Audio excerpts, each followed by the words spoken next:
Oke, bulan ini kita temanya tadi apa? God is not done with us. Dan tema ini saya harap juga bisa jadi reminder buat kita bahwa apapun kondisi yang sedang kita alamin, mungkin ada yang lagi capek, ada yang lagi lelah gitu kan, ada yang lagi sakit hati mungkin. Nggak ada ya? Oh Yola mukanya bahagia banget. Semoga ada kabar baik ya Yol dalam waktu dekat. Amin. Amin. Habis ini Ike. Oh, tetap ya. Oke, nah saya punya tema siang hari ini. Boleh di-share?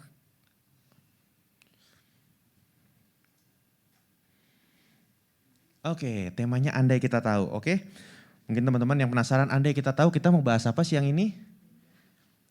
Ya, siang ini kita mau bahas tentang tahu. Nah, andai kita tahu sebenarnya. Andai kita tahu ya. Nah, mungkin pada bertanya-tanya, kenapa sih kita ngebahasnya tentang tahu gitu? Nah, siapa yang doyan tahu? Siapa yang doyan tahu? Ada yang angkat tangan?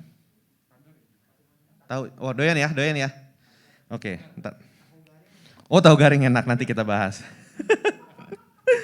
Saya juga penggemar tahu. Saya doyan segala jenis tahu. Tahu Sumedang, saya doyan tahu Sumedang. Tahu susu, tahu garing, sapo tahu, tahu isi, tahu-tahu dia jadi sama yang lain. Nah, oke. Ya, udah ada yang ini ya, udah ada yang semangat banget kayaknya gitu. Robert, tahu-tahu gue merit. Wes, Robert, luar biasa. Woo! Oke, kita nggak mulai nih. Oke, kita mau bahas tentang tahu sebentar. Aduh. Apa nih? Oh, sorry. Gak apa-apa. Nah, yang banyak kita nggak tahu adalah bagaimana proses pembuatan tahu ya. Kita belajar sebentar nih. Saya juga dulu kayaknya waktu sekolah saya skip nih pelajaran ini. Jadi pelajaran yang pertama adalah, nah tahu itu, nah ini saya tahu lah paling nggak. Tahu itu dibuat dari kedelai gitu ya. Jadi pertama memilih kedelainya dulu. Lalu yang kedua, dia direndam 2-3 jam. Terus digiling halus, habis digiling halus, dia direbus. Tuh ya, direbus. Jadi panjang nih prosesnya, jadi direndam 2-3 jam, habis itu digiling, terus direbus. Habis direbus, sari kedelainya terus diperes, jadi ditaruh dalam kantong plastik, diperes. Ini kalau ada videonya, tadi saya mau kasih video cuma kepanjangan, itu sampai ada orang yang nginjek biar sari kedelainya keluar. Biar airnya keluar, sari-sarinya doang yang masih di dalam. Jadi dia sampai diinjak tuh ya, jadi ditaruh kantong plastik, dikasih papan, habis itu diinjak sama orang pakai sepatu boot diinjak. Tuh. Terus kedelai terus dicetak jadi tahu. Ya, habis dicetak jadi tahu, terus direbus lagi, dari tadi direbus, sekarang direbus lagi cetakannya, baru dia jadi tahu. Nah jadi ada beberapa proses yang dia alamin. Jadi pertama direndam, digiling, direbus, diperes, dicetak, direbus lagi baru jadi tahu. Nah saya mau bertanya gini, kalau dalam proses yang kedua, apakah dia sudah bisa disebut tahu? Belum ya? Sampai proses yang direbus pun apakah sudah bisa dibilang itu tahu? Belum. Jadi saya mau bilang gini, dalam semua proses ini, kita bisa bilang dia belum selesai, bener gak? Nah, dia belum selesai. Bahkan sampai ketika dia dicetak jadi tahu terus direbus pun ini belum bisa kita bisa bilang belum selesai jadi tahu. Baru di proses terakhir dia dibilang jadi tahu. Jadi saya mau ngambil sebuah kesimpulan bahwa ketika kata temanya not done atau belum selesai, saya mau kasih kesimpulan bahwa belum selesai itu sama dengan masih dalam proses. Sama-sama bilang masih dalam proses. Oke, jadi bahwa proses yang belum selesai, jadi belum selesai itu berarti masih dalam proses. Jadi kalau dibilang God is not done with us, itu bisa dibilang Tuhan belum selesai sama kita, atau bisa juga kita artikan bahwa Tuhan masih berproses sama kita. Oke, dan teman-teman tadi lihat dalam proses tahu, proses itu nggak terjadi cuma sekali. Jadi jangan kaget kalau dalam hidup kita diproses tapi nggak cuma sekali, berkali-kali. Kok kayaknya baru ngalamin ini, gue ngalamin ini, baru ngalamin ini, terus gue ngalamin ini. Jadi memang jangan kaget bahwa dalam hidup kita proses itu akan terjadi dan kemungkinan besar terjadinya nggak cuma sekali. Proses itu akan terjadi berkali-kali. Oke, dan kita semua akan ngalamin dengan cara yang berbeda-beda. Jadi proses setiap kita pasti berbeda-beda sesuai dengan kemampuan, sesuai dengan tujuan Tuhan dalam hidup kita. Jadi proses itu akan berbeda-beda, oke? Nah, dalam hidup ini cuma ada 2 event. Cuma ada 2 rangkaian hal dalam hidup kita. Yang satu namanya event, yang satu namanya proses.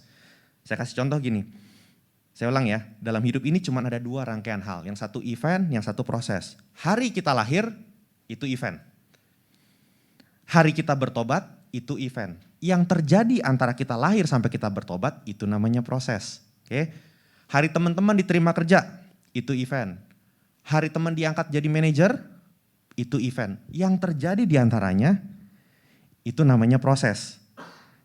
Oke? Hari kita kebaktian sekarang, ini event. Dengar khotbah, ini event. Minggu depan kebaktian lagi, itu event. Yang kita lakukan selama 1 minggu, itu namanya proses. Nah kalau mau jujur, kita sebenarnya lebih senang event atau proses? Kita lebih senang event ya. Kenapa? Karena event itu biasanya dirayakan gitu. Jadi kita ulang tahun, dirayakan tuh. Gitu. Robert nih, misalnya jadian, sorry ya Bet ya. Gue ngeliatnya gak banyak nih. Robert jadian nih, wah event gitu. Nanti kan dia udah bilang, tahun depan gue mau merit. Nah itu event. Tapi yang terjadi selama dia pacaran sampai nanti persiapan nikah, itu namanya proses. Nanti ada kenalan sama orang tua, ada yang namanya bimbingan pranikah, mempersiapkan dan segala macam, itu semua namanya proses gitu. Dan kita jujur kita lebih senang event gitu. Sama kayak bangunan. Bangunan juga kalau lagi dibangun, teman-teman lihat ya, bangunan kalau lagi dibangun biasanya ditutup-tutupin pakai seng gitu ya, pakai bedeng gitu kan. Ditutup-tutupin karena proses itu biasanya nggak enak. Jadi proses itu pasti ditutup-tutupin. Nanti kalau bangunannya udah jadi baru deh. Ayo datang yuk, datang. Kita grand launching. Nah, itu namanya event. Oke. Jadi kalau kita nggak suka dengan yang namanya proses, nanti kita jadi orang Kristen event. Orang Kristen event tuh contohnya gimana sih? Ya dia senangnya hari ini siapa yang khotbah ya, gitu. Baru ntar dia mau datang. Kalau khotbahnya nggak bagus dia nggak mau datang. Padahal kan sebenarnya dengerin khotbah itu satu hal, tapi nanti bagaimana kita melakukan firman Tuhan itu yang lebih penting. Dan itu yang kadang-kadang kita suka jadi orang Kristen event. Kita cuma lihat siapa yang khotbah, minggu depan siapa yang khotbah, minggu depan siapa yang khotbah. Tapi yang penting adalah bagaimana kita mendengar terus kita lakukan dalam 1 minggu sebelum kita mendengar khotbah berikutnya. Kan itu yang sebenarnya lebih penting.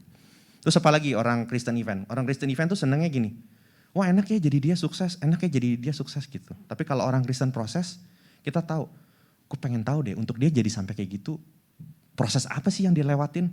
Dan mungkin kalau kita ngelihat prosesnya dia, kita malah bisa ngomong, gila kalau gue yang lakuin apa gue bisa ya seperti itu gitu. Karena sebenarnya prosesnya yang lebih penting. Ya jadi kita pagi ini, siang ini kita mau bahas banyak mengenai proses gitu. Jadi pertama-tama kita harus belajar menyukai yang namanya proses. Ini saya ngomong begini pun saya juga lagi belajar. Jadi pertama-tama kita harus belajar menyukai yang namanya proses.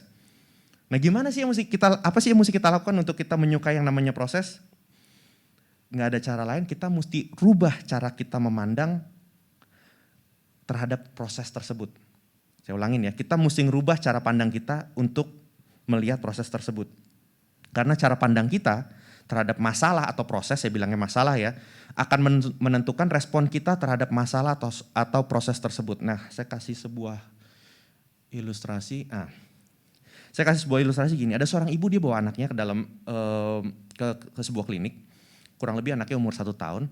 Waktu anaknya masuk ke dalam klinik, dari mukanya aja anaknya udah kelihatan banget. Teman-teman sering lihat ya kadang-kadang anak-anak tuh kalau dibawa ke dokter tuh udah mukanya udah pucat, udah nangis, pokoknya raut mukanya udah berubah ketika dia dibawa ke klinik. Nah, ketika si ibu meletakkan anaknya buat diperiksa, si anak tuh lalu mulai nangis. Dia nangis, dia ngejerit-jerit. Dia ngejerit-jerit berharap mamanya bawa dia keluar dari klinik itu. Tapi apa yang terjadi, mamanya malah dudukin dia ke dalam bangkunya. Bahkan mamanya panggil perawat untuk pegangin dia. Sehingga si anak bisa disuntik sama dokter gitu. Bisa disuntik sama dokter. Di mata sang anaknya bingung. Gila ya mak gue, udah gue jerit-jerit, udah gue tahu gue takut, bukannya gue diselamatin. Malah gue dibiarin, malah tangannya dipegangin biar si dokter bisa leluasa nyuntik gue. Gitu. Perasaan si anak tuh kayak, gila emak gue sadis banget ya. Udah begitu kelar, dia ngucapin terima kasih, masih dibayar lagi dokternya. Kan anaknya pasti ngeliat gitu. Gila, emak gue kok sadis banget ya.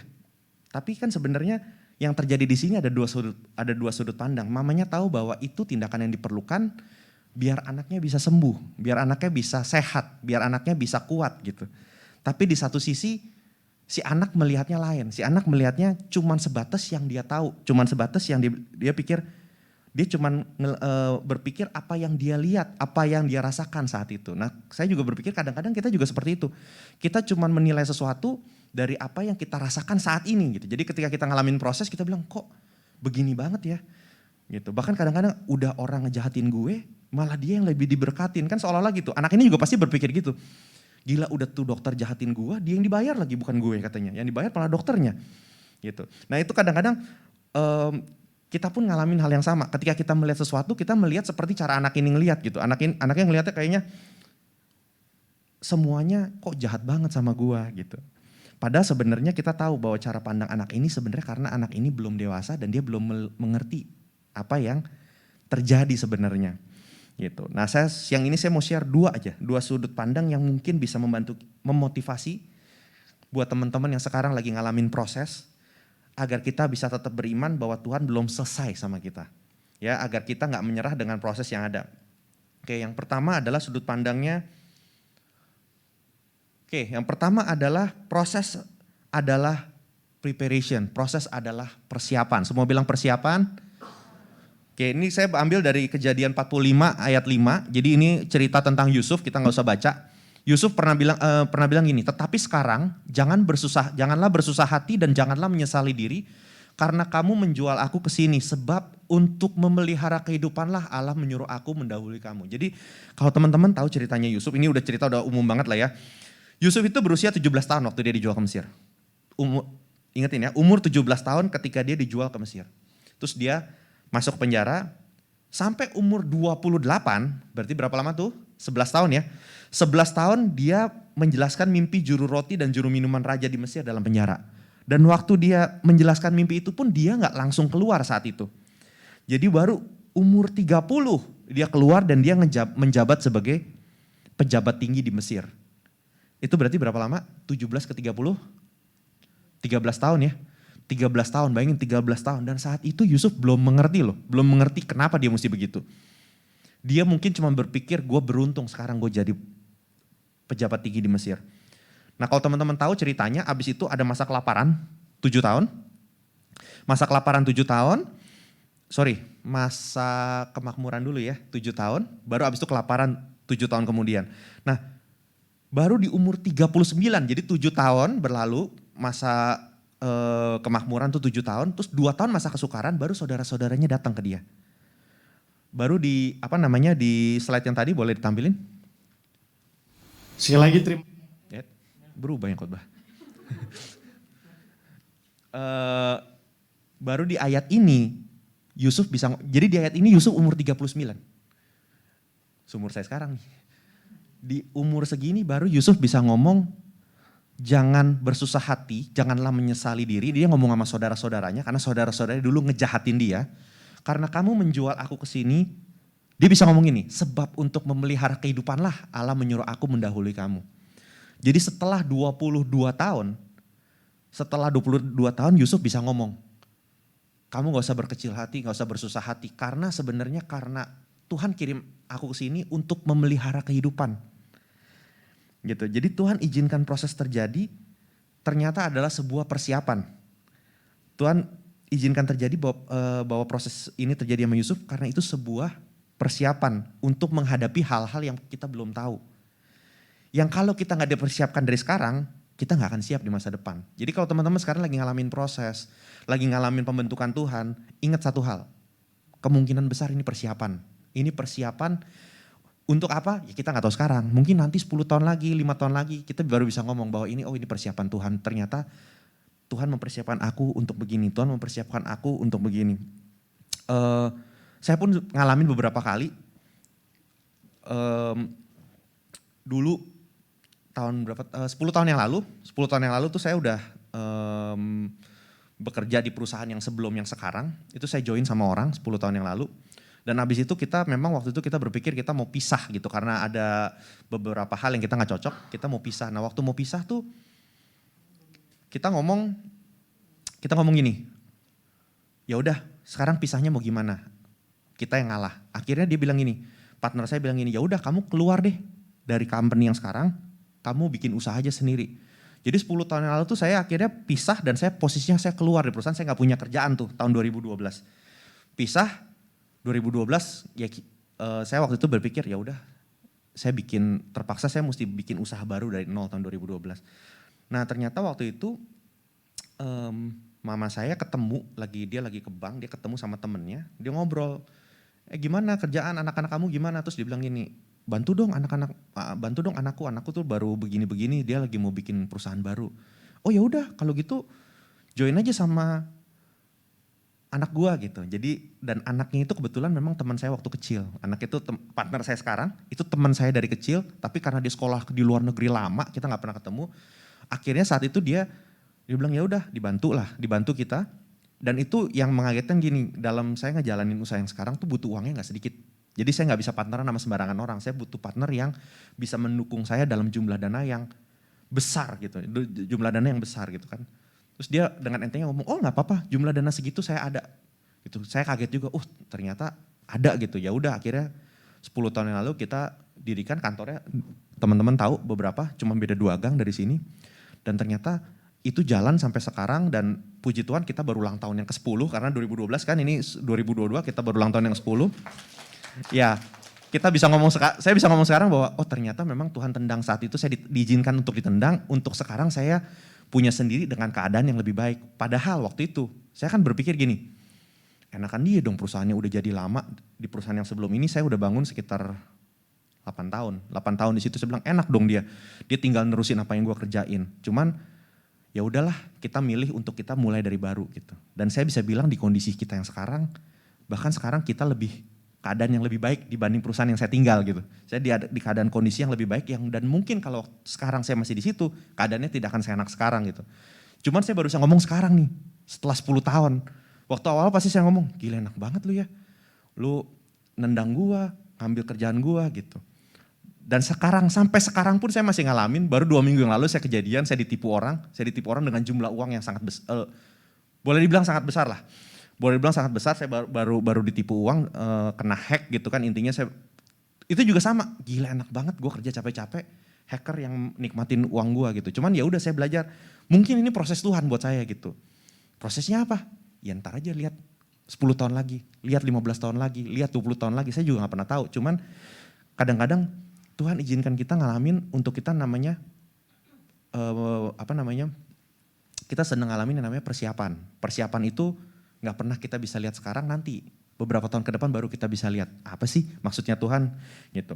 Oke, jadi itu yang pertama. Jadi yang pertama adalah proses adalah persiapan. Oke. Yang kedua dan yang terakhir, intervention. Proses bisa jadi adalah sebuah intervensi dari Tuhan. Nah ini ayat tema kita kan Yeremia 18 ayat 4-6, saya akan bacakan. Apabila bejana yang sedang dibuatnya dari tanah liat di tangannya itu rusak, maka tukang periuk itu mengerjakannya kembali menjadi bejana lain menurut apa yang baik pemandangannya. Kemudian datanglah firman Tuhan kepadaku, bunyinya, masakan aku tidak dapat bertindak kepada kamu seperti tukang periuk ini, hai kaum Israel. Demikianlah firman Tuhan, sungguh seperti tanah liat di tangan tukang periuk, demikianlah kamu di tanganku. Jadi sudut pandang yang kedua adalah proses bisa jadi adalah intervensi dari Tuhan. Karena kalau Tuhan gak intervensi, bisa jadi kita melenceng ke arah yang salah. Jadi Tuhan kadang-kadang dia harus intervensi. Namanya manusia ya, kadang kita ngejalanin hidup dengan kekuatan dan pengetahuan kita sendiri gitu. Kita cari tahu semua yang kita bisa, namanya manusia kan dikasih akal budi ya, kita berpikir untuk kita cari apa sih yang terbaik gitu. Semakin kita dewasa, semakin kita pengalamannya banyak, kita terbiasa untuk menjalani segala sesuatu dengan pikiran kita, menurut gue gini yang baik. Dan terkadang Tuhan izinkan proses terjadi, sebenarnya itu Tuhan intervensi. Tuhan intervensi bahwa sebenarnya kita lagi mengarah ke arah yang Tuhan nggak mau gitu. Saya kasih sebuah contoh ilustrasi gini. Nggak tahu teman-teman pernah dengar nggak? Ada seorang pelukis, dia pelukis terkenal. Dia lagi berusaha nyelesain lukisannya karena dia mau bawa itu ke dalam pameran yang bisa dijual dengan harga mahal. Nah, setelah lukisannya jadi, dia sangat senang. Terus dia mulai mengagumi lukisannya sendiri. Dia mundur gitu tanpa sadar kalau belakangnya itu jurang. tanpa sadar belakangnya jurang, terus ada satu pria gitu, dia mau ngingetin, dia udah ngeliat dari jauh bahwa kalau pelukis itu mundur 2 langkah lagi aja, dia jatuh ke dalam jurang. Orang ini pikir, kalau gue teriak, malah jatuh, nanti kaget ya kan. Kalau gue teriak, ntar dia jatuh. Apa yang dia lakukan? Yang dia lakukan adalah, dia rusak gambarnya. Karena dia tahu begitu dia rusak gambarnya, si pelukis akan lari ke depan untuk menghentikan kan. Tapi gak ada cara lain, dirusak akhirnya gambarnya. Waktu dirusak, si pelukis marah luar biasa, dia lari ke depan, udah siap-siap mau mukul, terus prianya bilang, kalau gue gak ngerusak, lu tadi jatuh ke dalam jurang. Gitu. Jadi kadang-kadang Tuhan intervensi hidup kita, biar kita gak masuk ke dalam jurang sama seperti ilustrasi ini. Cuma kadang-kadang kita suka marah gitu, kalau misalnya kita ngalamin sesuatu yang kok Tuhan begitu sih. Tapi Tuhan mau bilang, itu bukan jalan yang terbaik buat kamu gitu. Saya dulu punya cita-cita untuk kuliah di luar negeri. Saya punya cita-cita untuk kuliah di luar negeri. Tapi waktu itu tahun berapa ya? Tahun 2005 atau 2006. Saya punya cita-cita ngelanjutin S2 di luar negeri. Cuman waktu itu keluarga saya punya uang pas-pasan. Jadi dia bilang gini, lu boleh kuliah di luar negeri kalau ujian bahasa Inggrisnya, dulu saya mau kuliah di Australia, kalau bahasa Inggris kan pakai IELTS ya. IELTS itu mesti 6,5 kalau nggak salah. IELTS-nya mesti 6,5. Kalau saya bisa IELTS-nya 6,5, saya bisa langsung kuliah. Nah kalau itu uangnya cukup, ya udah dong belajar nih. Bahasa Inggrisnya tuh blow on banget dari dulu. Saya blow on banget, belajar, ngeles, sampai ngeles gitu kan, sampai ngeles intens segala macam. Tes lah saya, hasilnya cuma dapat 6. Kalau dapat 6, saya tuh mesti ngambil kelas bahasa di Australia setahun. Nah itu yang uangnya nggak ada. Itu yang uangnya nggak ada, akhirnya karena begitu saya bilang ya udah, berarti memang harus kuliah di dalam negeri. Ya udah, akhirnya saya kuliah dalam negeri. Yang saya nggak tahu adalah ternyata abis kejadian ini, waktu itu keluarga saya bangun rumah. Itu aja uangnya mepet pas-pasan. Waktu itu papa saya sempat ngomong gini, kalau lu kuliah di luar negeri, nih rumah atapnya nggak nutup. Jadi memang ternyata Tuhan udah intervensi bahwa kamu bukan jatahnya ke sana gitu. Kamu bukan jatahnya ke sana, dan kebetulan setelah saya nggak ngelanjutin S2, saya dapat tawaran kerjaan yang saya kerjain sampai sekarang. Jadi memang akhirnya Tuhan persiapkan, Tuhan intervensi. Saya tahu kalau ketika saya ambil kuliah luar negeri, hidup saya pasti berubah. Hidup saya pasti berubah, dan karena itu Tuhan intervensi untuk saya berada di tempat yang Tuhan mau gitu. Jadi kadang-kadang teman-teman mesti ingat, mungkin beberapa perlu dengar, kadang rejection is a new direction gitu loh. Jadi ketika kamu ditolak, sebenarnya kamu lagi diarahkan ke arah yang baru gitu. Jadi gak usah sedih gitu kalau misalnya kamu dapat rejection gitu, ditolak pacar gitu kan, itu sebenarnya lagi lead new direction gitu. Nanti kapan-kapan Kak Martin bisa sharing. Bagaimana dia semangat gitu kan dari dulu kan sama Martin kita single lama gitu. Terus bagaimana prinsipnya diterapkan gitu ya Tin ya, rejection new direction. Jadi setiap rejection dia dapat cewek baru gitu. Itu target baru maksudnya gitu. Kesaksian temen ya Pak. Mati 1 tumbuh 1000 kalau kata Kak Martin. Gitu. Jadi kita mesti belajar bahwa kadang-kadang itu tadi rejection itu bisa jadi new direction. Contoh Tuhan intervensi apalagi macam-macam sih. Contohnya ini juga, saya cerita sih, saya kemarin tuh kan saya sempat sakit 2 bulan 3 bulan yang lalu, pencernaan saya tuh bermasalah gitu. Pencernaan saya bermasalah, terus saya tuh udah sampai sempat stres juga, aduh gimana ya, terus akhirnya ke dokter gitu kan. Terus dokternya bilang, kamu sih gak ada masalah nih, cuman perutnya kembung segala macam, kamu ada fatty liver. Terus dokternya bilang gini, dok obatnya apa dok kalau gini? Obatnya, olahraga lah sama turunin berat badan. Saya bilang, hah obatnya turun berat badan? Iya.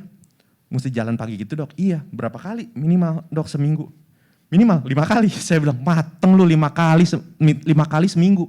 Dipaksa gitu. Padahal sebelum itu tuh istri saya tuh udah sering ngomong, lu tuh olahraga, jalan pagi kek, jalan sore kek, pokoknya olahraga, makan dikurangin segala macam. Cuma kan namanya cowok biasa gitu ya, aduh iya deh ntar males gitu. Dia udah sering jalan, saya gak pernah gitu. Tapi setelah saya kena dokter, Ya udah, dari situ saya belajar. Makanya teman-teman kalau yang beberapa follow Instagram tahu, rajin nih tiap kali. Iya rajinnya karena saya kena sama dokter gitu. Tapi saya percaya gini, itu juga bentuk intervensi Tuhan. Kalau enggak, saya akan terusin hidup kayak gitu, saya akan sakit nanti di kemudian hari yang lebih parah gitu. Cuman dia tahu, Tuhan tahu nih, intervensi kalau dari bininya doang kurang. Tambah lagi dari dokter, ya udah tambah dari dokter baru tuh ampuh tuh. Sekarang seminggu 6 kali minimal. Minimal 6 kali gitu, hari ini belum, ntar mungkin sore gitu. Tapi akhirnya jadi ya itu kadang-kadang manusia kalau nggak kena intervensi Tuhan kagak berubah gitu. Jadi kadang-kadang kita perlu gitu. Kalau teman-teman lihat di Alkitab juga banyak kok. Misalnya Yunus dia kabur, Tuhan intervensi, dikasih badai, sampai dia dibuang. Kalau nggak gitu kagak bertobat. Terus Saulus diintervensi sama Tuhan jadi buta, baru dia bertobat jadi Paulus, jadi pelayan Tuhan. Kadang-kadang kita perlu untuk seperti itu. Tuhan kasih kita intervensi untuk kita merubah direction kita, life direction kita ke arah yang lebih baik. Mungkin apalagi contohnya mungkin di kerjaan. Di beberapa case mungkin karena saya pernah ngobrol sama beberapa teman juga, ada yang ngerasa burnout. Ada yang ngerasa burnout tuh apa sih? Kecapean atau kelelahan yang udah mengganggu gitu loh. Jadi dalam arti udah bener-bener capek banget, capek yang berlebih. Bahkan sampai mengganggu kesehatan dan kadang-kadang mengganggu mental gitu. Jadi dan itu mungkin proses juga, itu mungkin proses dari Tuhan, proses intervensi untuk kita apa? Ada yang beberapa bilang, untuk gue resign ya? Iya bisa juga, tapi gak selalu. Tapi yang pertama gini, kita dikasih intervensi, mungkin firman ini juga intervensi dari Tuhan. Kalau teman-teman yang lagi burnout, yang pertama mungkin ya, kita bisa rubah cara kerja kita. Belajar ngatur prioritas, kapan mesti istirahat, kapan mesti makan siang, jangan semua dihajar, abis itu kecapean sendiri.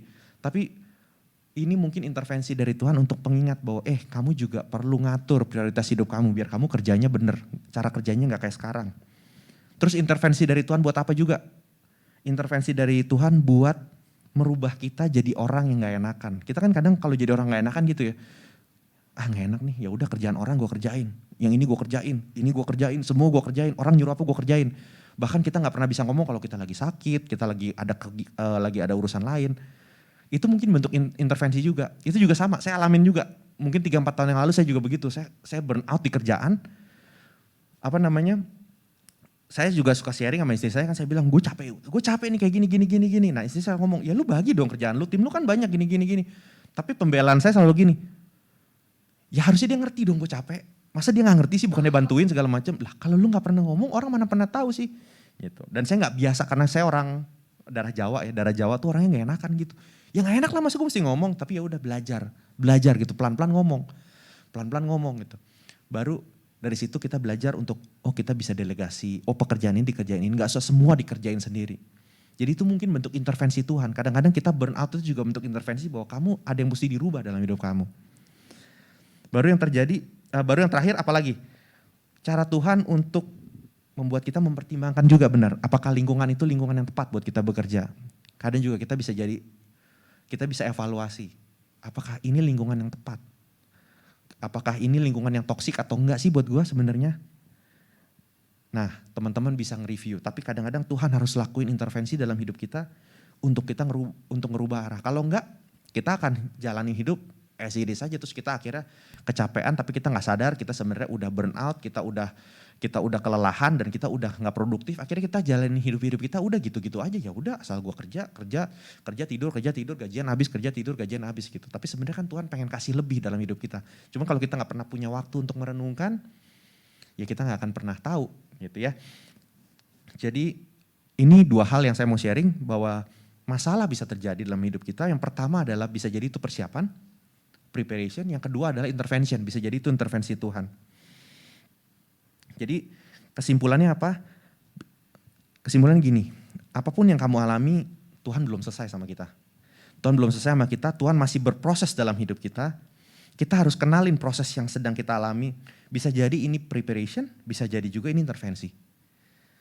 Terus nanti teman-teman nanya, terus gimana caranya kita bisa tahu yang mana preparation, yang mana intervention gitu? Gimana kita bisa tahu? Saya juga gak bisa ngomong, yang bisa adalah kita harus kenalin pribadinya. Kita harus kenalin pribadi Tuhan yang lebih dekat gitu. Kalau kita kenal, kita akan lebih mudah percaya, bener gak? Kalau kita kenal tuh kita akan lebih mudah percaya. Hubungan tuh harus dibangun, mesti sering ngobrol, lebih sering komunikasi. Saya kasih contoh gini, misalnya Tepan gitu. Saya kan dekat sama Tepan. tepan WA gitu kan atau telepon, Den pinjem 1 juta. Saya nggak usah nanya, kalau emang dia perlu saya pinjemin.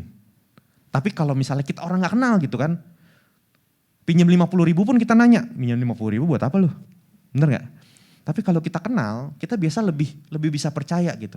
Kita lebih bisa percaya yang dikerjakan tidak masuk akal pun, kita akan bilang ini, nggak apa-apa dah, gue kenal kok nih orang, udah pokoknya kasih aja gitu.